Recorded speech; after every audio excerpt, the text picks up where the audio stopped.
আজকে চিন্ময় গ্রেপ্তার হয়েছে বলে আপনি আজকে কুমিরের কান্না কাঁদছেন, ক্রোকোডাইল টিয়ার্স আপনার চোখ দিয়ে পড়ছে। এইটার জন্য আপনি কি পুরস্কার পাবেন ভারতের কাছ থেকে?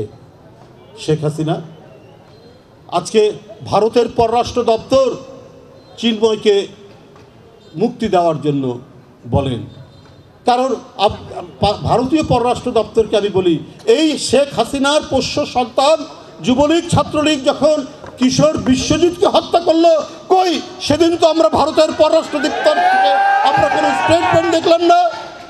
তখন ভারতের পররাষ্ট্র দপ্তর নিশ্চুপ থাকলো কেন?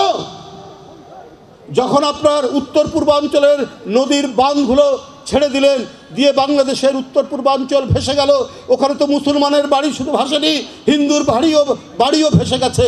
কই সেই দিন তো ভারতের পররাষ্ট্র দপ্তর তাদের কোনো মায়া দয়া তো দেখলাম না। আপনারা কি করছেন সেটা দেশবাসী জানে। যে চিন্ময়, যার নামে অভিযোগ আছে, সে তো বাংলাদেশের নাগরিক। তার অপরাধ করুক বা না করুক, না করলে আদালত সেটা দেখবে, অপরাধ করলে আদালত সেটা দেখবে। আপনাদের এত ইন্টারেস্ট হলো কেন?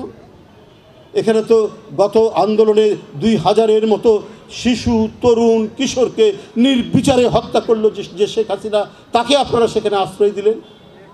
আজকে সার্জিস এবং হাসনাত তারা বলেছে যে তাদের উপর যে আক্রমণ একটা হয়েছে, যে এখানে থাকতে পারে ইসকনের সংযোগ থাকতে পারে, এগুলো কিসের আলামত? এগুলো কি ঘটনা হচ্ছে?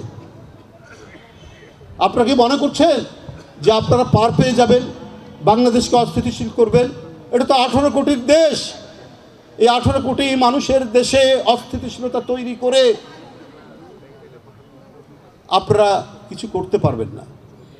এদেশের মানুষ সচেতন, এদেশের মানুষ যুদ্ধ করে তাদের স্বাধীনতা এনেছে।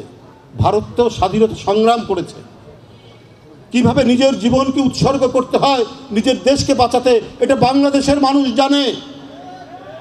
এখানে দীর্ঘদিন ধরে হিন্দু মুসলমান একত্রিত আমরা বসবাস করছি। হিন্দুদের পূজায় আমরা যাই, মুসলমানদের মানে ঈদ মিলাদুন্নবীতে আমার হিন্দু বন্ধুরা আসে। আমাদের এই মিলনের যে ঐতিহ্য, আমাদের এই ভ্রাতৃত্বের ঐতিহ্যকে আজকে ভারতের সাউথ ব্লককে ভেঙে দিতে চাচ্ছেন একমাত্র শেখ হাসিনাকে। তাকে রক্ষা করার জন্য, তাকে বাংলাদেশে প্রেরণের জন্য আপনারা কত ধরনের চক্রান্তের মধ্যে জড়িত আছেন আমরা জানি না, কিন্তু বাংলাদেশের মানুষ এটা ধরে ফেলছে।